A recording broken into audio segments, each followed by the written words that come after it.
Hi അസ്സാം വലൈക്കും, welcome back.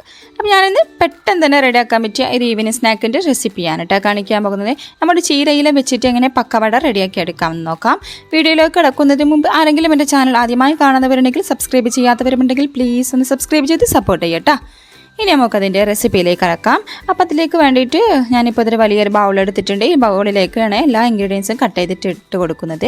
അപ്പോൾ ആദ്യം തന്നെ 2 മീഡിയം സൈസിലുള്ള ഉള്ളി എടുത്തിട്ടുണ്ട്. ഉള്ളി ഇതുപോലെ ചെറിയ പീസാക്കിയിട്ട് തന്നെ കട്ട് ചെയ്തിട്ടെടുക്കുക. അപ്പോൾ ഉള്ളി ആ ബൗളിലേക്ക് ഇട്ട് കൊടുക്കുകയാണ്. അപ്പോൾ നിങ്ങൾ എത്ര ക്വാണ്ടിറ്റി ഉണ്ടാക്കുന്നതിനനുസരിച്ച് എടുക്കട്ടെ. ഞാനിപ്പോൾ 2 ഉള്ളി മാത്രമേ എടുത്തിട്ടുള്ളൂ. ഇനി അതിലേക്കൊരു 3 പച്ചമുളക് വട്ടത്തിലരിഞ്ഞതാണ്. എരിവിനനുസരിച്ച് കൂട്ടുകയും കുറയ്ക്കുകയും ഒക്കെ ചെയ്യുക.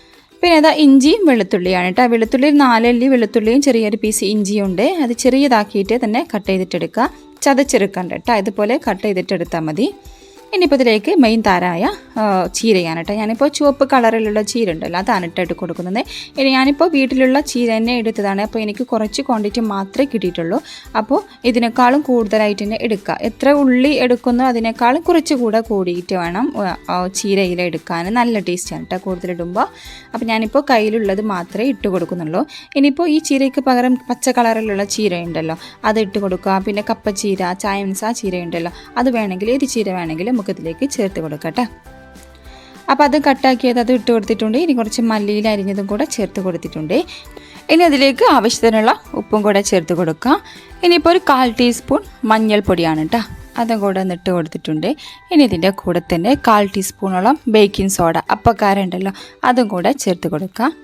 ഇനിയിപ്പോൾ ഇതിലേക്ക് നമുക്ക് കടലപ്പൊടി ഉണ്ടല്ലോ, കടലമാവ്, അതാണ് കേട്ടോ വേണ്ടത്. മൈദയൊന്നും ആവശ്യമില്ല, കടലമാവിലാണ് ഈ ബാറ്ററിന്ന് കുഴച്ചെടുക്കേണ്ടത്. ഞാനിപ്പോൾ ഒരു 1/4 കപ്പോളം കടലമാവ് ചേർത്ത് കൊടുത്തിട്ടുണ്ട്. ഇനി ഇതിൻ്റെ കൂടെ തന്നെ 3 ടേബിൾ സ്പൂണോളം അരിപ്പൊടി ചേർത്ത് കൊടുക്കാം. അപ്പോൾ ഫ്രൈ ചെയ്യുന്ന സമയത്ത് പുറം ഭാഗം നല്ല ക്രിസ്പി ആയിട്ടുണ്ടാവാനാണ് കേട്ടോ അരിപ്പൊടി ചേർത്ത് കൊടുക്കുന്നത്. അരിപ്പൊടി സ്കിപ്പ് ചെയ്യാതെ തന്നെ ചേർത്ത് കൊടുക്കാനായിട്ട് ശ്രദ്ധിക്കുക.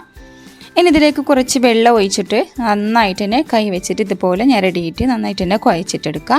അപ്പോൾ അത്യാവശ്യം ലൂസായിട്ടുള്ളൊരു കൺസിസ്റ്റൻസിയാണ് നമുക്ക് വേണ്ടത്. അതുവരെ നമുക്ക് വെള്ളം ഒഴിച്ച് കൊടുക്കാം, പൊടിയും ഇട്ട് കൊടുക്കാം കേട്ടോ. ഞാൻ കാണിച്ചു തരാം. അപ്പോൾ കൈ വെച്ചിട്ട് നന്നായിട്ട് തന്നെ കുഴച്ചെടുക്കണം. അപ്പോൾ ഞാനിപ്പോൾ ഒരു 1/4 കപ്പും കൂടെ കടലപ്പൊടി ചേർത്ത് കൊടുത്തിട്ടുണ്ട്. അപ്പോൾ ടോട്ടൽ 1 കപ്പ് കടലപ്പൊടിയും 3 ടേബിൾ സ്പൂൺ അരിപ്പൊടിയാണ് കേട്ടോ അതിലേക്ക് ആയിട്ടുള്ളത്. അപ്പോൾ കണ്ടല്ലോ, ഈ ഒരു പരുവത്തിൽ ഇത് കുഴച്ചെടുക്കണം. അപ്പോൾ കുറച്ച് ലൂസായിട്ടുള്ള പരുവത്തിലാണ് ഈ മാവ് വേണ്ടത്. കണ്ടല്ലോ, ഇതുപോലെ നമുക്ക് ആയി കിട്ടണം. അപ്പോൾ ബാറ്റർ ഇവിടെ റെഡി ആയിട്ടുണ്ട് കേട്ടോ. സിമ്പിളാണ് കേട്ടോ, പെട്ടെന്ന് തന്നെ ഇത് ചെയ്തെടുക്കാൻ പറ്റും. ഇനിയിപ്പോൾ ഇത്രയും പണിയുള്ളൂ. ഉപ്പൊക്കെ ഒന്ന് ചെക്ക് ചെയ്തിട്ട് ഫ്രൈ ആക്കാനായിട്ട് വെക്കുക.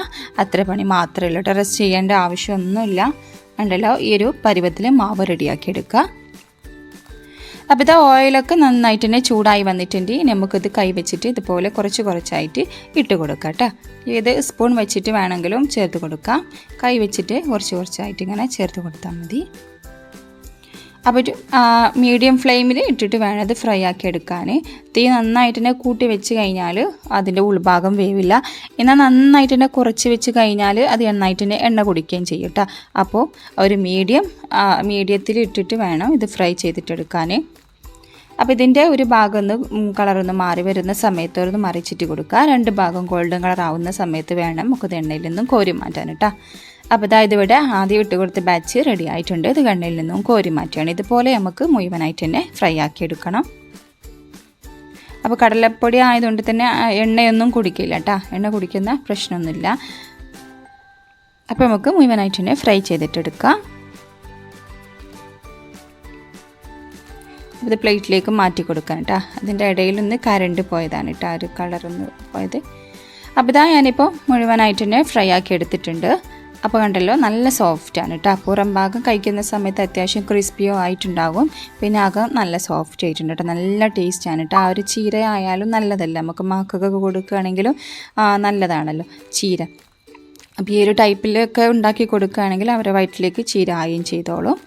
അപ്പോൾ നമുക്ക് പെട്ടെന്ന് തന്നെ ചെയ്തെടുക്കാൻ പറ്റിയ അടിപൊളിയായിട്ടൊരു 4 മണി പലഹാരമാണ് കേട്ടോ. ഇഫ്താറിൻ്റെ സമയത്തൊക്കെ സേവ് ചെയ്യാൻ പറ്റുന്ന അടിപൊളിയായിട്ടൊരു സ്നാക്കാണ്. എന്തായാലും ഒന്ന് ട്രൈ ചെയ്ത് നോക്കുക.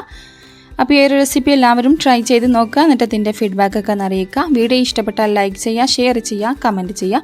സബ്സ്ക്രൈബ് ചെയ്യാതെ ആരെങ്കിലും കാണുന്നവരുണ്ടെങ്കിൽ പ്ലീസ് ഒന്ന് സബ്സ്ക്രൈബ് ചെയ്ത് സപ്പോർട്ടും കൂടെ ചെയ്യട്ടോ. പുതിയ വീഡിയോയുമായി വീണ്ടും വരാം. അതുവരെ താങ്ക്സ് ഫോർ വാച്ചിങ്. ബായ്.